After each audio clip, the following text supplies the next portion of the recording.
Parte de Japuíba pertencia a uma fazenda de propriedade de Manuel Ferreira e Mariana Rodrigues. Por ser uma família tipicamente portuguesa, o culto a Santana era muito comum. Assim, Mariana Rodrigues pediu que lhe fizesse a capela de Santana, santa de sua devoção, que foi finalizada em 10 de agosto de 1675. A capela tinha frente para o rio Macacu, como a igreja hoje, porque esse era o principal sistema viário na época. Por isso, muitos comerciantes, navegantes e população local vinham aqui pedir a sua bênção a Santana. Exatamente aqui, onde hoje é o altar-mor, era a capela da Santíssima Trindade de Santana. Mas essa capela ficou pequena para tamanha devoção. Assim, a população local decidiu, em 1737, a ampliar e tornar a capela a Igreja da Santíssima Trindade de Santana. A fé da população foi tamanha que foram necessários apenas 6 anos para a construção dessa igreja, que teve como ato final a colocação da pia batismal, usada até hoje. Segundo a história, Manuel Ferreira e Mariana Rodrigues tiveram 3 filhos. 2 meninos que seguiram a vida religiosa e foram para o convento das Carmelitas, no convento São Boaventura, em Porto das Caixas, onde também viveu o nosso Antônio de Santana Galvão, ou nosso Frei Galvão. Eles também tiveram um filho, José Ferreira. Este se tornou padre e veio atuar aqui, em nossa paróquia. E há ainda relatos que o José Ferreira enterrou os pais aqui, neste altar. Em 26 de janeiro de 1755, através de alvará, a nossa igreja foi elevada à Paróquia Perpétua, pertencendo à Diocese de Petrópolis. Em maio de 1908, ela passou a pertencer à Diocese de Niterói e, finalmente, em março de 1960, à Diocese de Friburgo, onde permanece até hoje. Com a divisão político-administrativa do município no início do século XX, a igreja passou a chamar-se Igreja de Santana de Japuíba, pois a vila de Japuíba era a sede do município.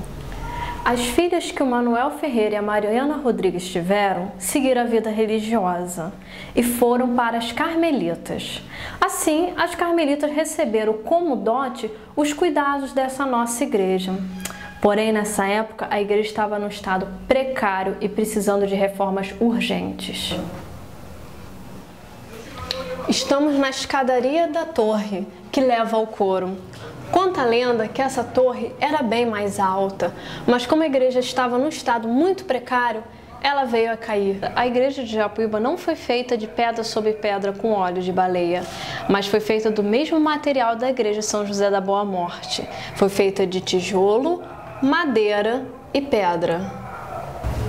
Em 1808, quando a coroa decidiu trazer imigrantes suíços para colonizar a Nova Friburgo, o escolhido para fazer o trajeto foi o Monsenhor Pedro Machado Malheiros Miranda, ou Monsenhor Miranda, como era chamado. Ele foi letrado na Universidade de Coimbra e jurista no que hoje equivale ao nosso Supremo Tribunal Federal. Nesta travessia, a parada obrigatória era aqui, em Japuíba, e o Monsenhor amava essa igreja. Mas vendo seu estado de degradação, ele pediu à coroa que lhe doasse a igreja para que ele pudesse conservá-la. Aceito foi o seu pedido. A igreja foi lhe doada com todos os bens dotais. Mas infelizmente, em 1838, o Monsenhor Miranda veio a falecer e, atendendo seu pedido, ele foi enterrado aqui, nessa catacumba existente até hoje na igreja, com as vestes usadas no tribunal. Há apenas 2 pisos originais nessa igreja, este dessa escada e o outro que fica atrás do altar de Santana.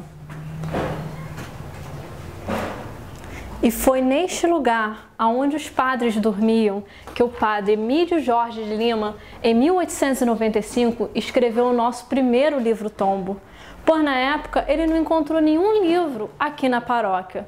Foi nesta sala, muitas vezes à luz de velas, que ele fez um inventário das imagens que pertenciam à nossa igreja, dos materiais e de tudo que estava aqui dentro. Agora estamos entrando na sacristia de nossa igreja, onde temos muitas curiosidades e detalhes originais. Por exemplo, aquela janela com essa espécie de banquinho usado para conversar aqui fora. Lembre-se que o padre morava lá em cima e quando alguém batia na janela, não precisava abrir ela toda. Olha que interessante essa portinhola. Também aqui na sacristia, ela é usada não só para o padre se arrumar antes da missa, mas para guardar os materiais que são usados na cerimônia, como, por exemplo, a vestimenta do padre, que fica toda aqui, e as toalhas usadas na cerimônia, toalha de mesa, um outro pano especial, que fica nesse gaveteiro original. Ali do outro lado, nós temos uma espécie de pia, claro, com suas modificações, mas original da igreja. Aqui mais à frente, também tem um outro armário, onde são guardados castiçais, incensários e outros objetos usados na cerimônia. Do lado de lá, fica a roupinha dos coroinhas, aquelas crianças que auxiliam o padre na hora da missa. E aqui é onde nós temos o pedaço mais original da igreja. É o quartinho atrás da imagem de Santana. Vem? Aqui é guardado várias imagens e outros objetos usados na missa. E é aqui que fica a imagem do Nosso Senhor morto, muito usada na celebração da Sexta-feira Santa. Nós estamos exatamente debaixo do altar, estamos debaixo de Santana. Hoje esse pedaço é todo de laje, mas o original ele era de madeira. Por causa dos cupins e do perigo da santa cair, foi feita essa laje. E foi por essa lateral, por esse buraquinho, que desceram a imagem de Santana para fazer a sua restauração.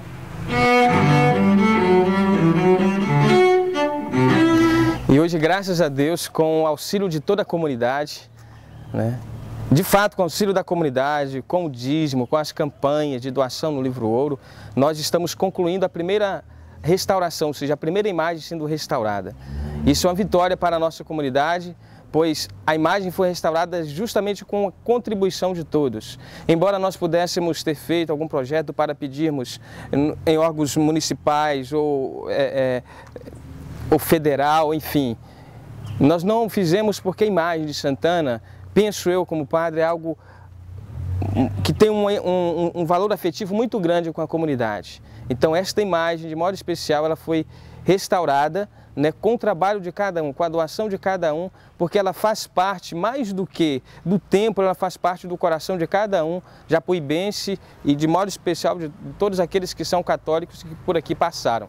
Então, o nosso projeto continuará de restauração e contaremos ainda com a ajuda de toda a comunidade, né, de todos os dizimistas sendo fiéis, de todos aqueles que ainda, portanto, talvez não sejam, de serem dizimistas, né, e procurar divulgar também o nosso trabalho de restauração.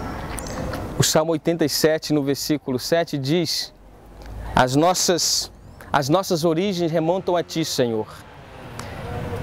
O trabalho de restauração, de resgatar a origem da nossa paróquia, do nosso lugar, nós não devemos jamais esquecer que, embora nós cheguemos os dados mais remotos possíveis, a origem de todos nós, as nossas vidas remontam a Deus. Então, paralelamente ao lado desta restauração, nós queremos também trabalhar uma restauração interior em nossos corações, um revivamento na fé, né? Porque precisamos também constantemente alimentá-la. Da mesma maneira, costumo falar sempre que as imagens ficam empoeiradas ou o cupim começam e os parasitas corroerem, assim também a nossa alma pode se paralisar, né? Pode ficar empoeirada. Que a graça do Senhor, portanto, a força do Espírito Santo, seja também o restaurador para os nossos corações, para as nossas vidas. Um abraço a todos.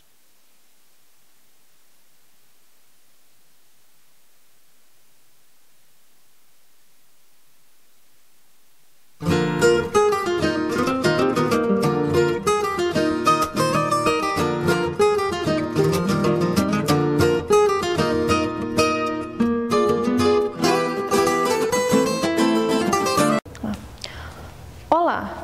Parte da história de nossa Japuíba começa com a fazenda Japuíba. Ih, peraí, falei tudo errado. Pediu para construir a Capela de Santana. Estou tirando foto. Eu sou repórter, eu sou mais natural. Dá pra ver? É a profissão do Construída a futura igreja. Isso ocorreu em 1737. A igreja foi...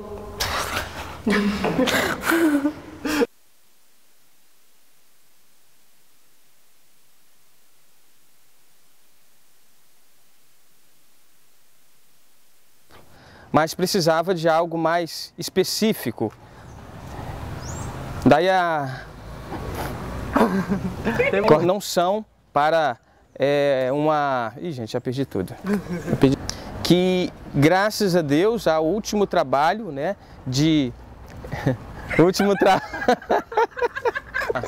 um problema elétrico aí, porque senão pode ir tudo, né? Vamos dizer... Ih, blá, blá,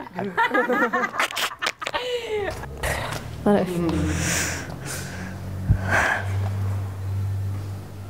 Tá bom assim?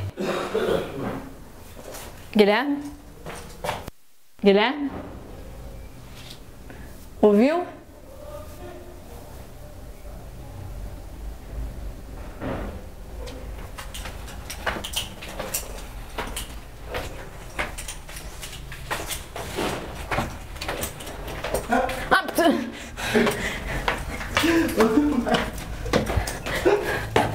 Você falou desde lá de fora, né? Eu fui, caraca, o microfone pega lá de cima, lá da frente da igreja. Ah, porque eu tô ouvindo assim. Tá! Me pensando, eu não aguento.